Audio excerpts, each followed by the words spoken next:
ہمارے گھروں کا کھانا غریب سے غریب بندہ بھی ہو، کھانا دال پک جاتا ہے، اچھے سے اچھا ہم آپ کے گھر کا کھانا پیاز ہوا کرتا تھا، اپنی بچیوں کو پیاز سے روٹی کھلوایا کرتے تھے۔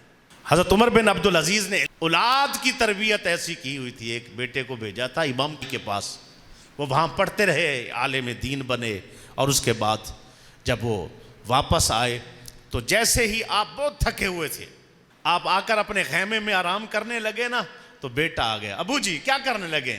کہا بیٹا کتنے دن ہو گئے میں سویا نہیں، تھکا ہوں۔ کہا حضرت صاحب اب سونے کے لیے خلافت نہیں ملی، اب جن جن کے آپ پر حق ہے نا وہ حق ادا کریں، پھر آرام فرما لیجئے گا۔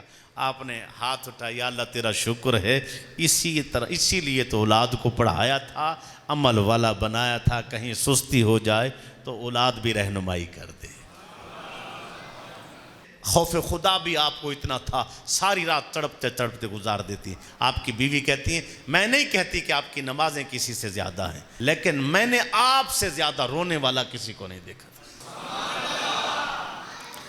آپ سے زیادہ رونے والا کسی کو۔ اور فرماتی ہیں میں نے ساری رات آپ کو دیکھا، کبھی آپ ایسے ہوتے ہائے ایسے ہوتے ہائے، میری گردن پر بوجھ ڈال دیا گیا، کوئی ایک بندے کا میں نے حق ادا نہ کیا تو وہ بھی مجھ سے پوچھا جائے گا، اللہ مجھے معاف کر دینا، اللہ مجھے معاف کر دینا، اللہ مجھے معاف۔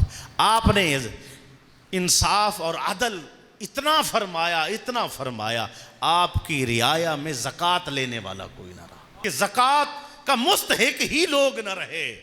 آپ کو اگر کسی نے کہا نا یا خلیفۃ المسلمین، آپ نے اس کو ٹوکا، اوے چپ کر، میرا نام عمر ہے۔ آپ کے لیے لوگ نہ جب آپ جاتے تو کھڑے ہو جاتے۔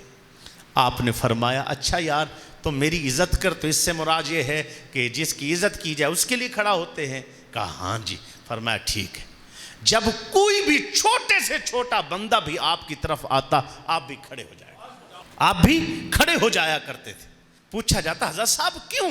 کہا آپ لوگوں نے خود ہی تو یہ قاعدہ بنایا ہے کہ جی جب میں آتا ہوں آپ کھڑے ہو جاتے ہیں، جب آپ میری عزت کرتے ہیں تو پھر عمر کا حق بنتا ہے بھی آپ کی عزت کریں۔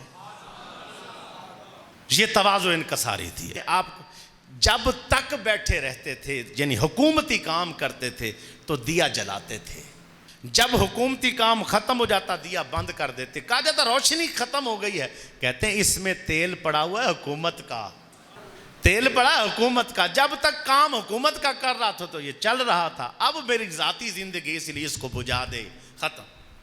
اس دوران میں آپ بیٹھے تھے تو دیے کی سلائی بجھ گئی، آپ کے ساتھ ایک بندہ بیٹھا تھا، وہ بھی کسی ملک کا وزیر تھا، دیے کی سلائی بجھ گئی، آپ وہاں اٹھے تو خادم کو نہیں کہا، خود جا کر جلانے لگے۔ تو جو ساتھ بندہ بیٹھ کے حضرت صاحب کسی کو کہو وہ چلا دے، جو ہے نا آگ سلگا دے، دیا جلا دے۔ آپ خود اٹھے، آپ نے وہ جلا کر دیے کی روشنی کی، واپس آئے۔ آپ نے فرمایا بتاؤ جب یہاں میں بیٹھا تھا کون تھا؟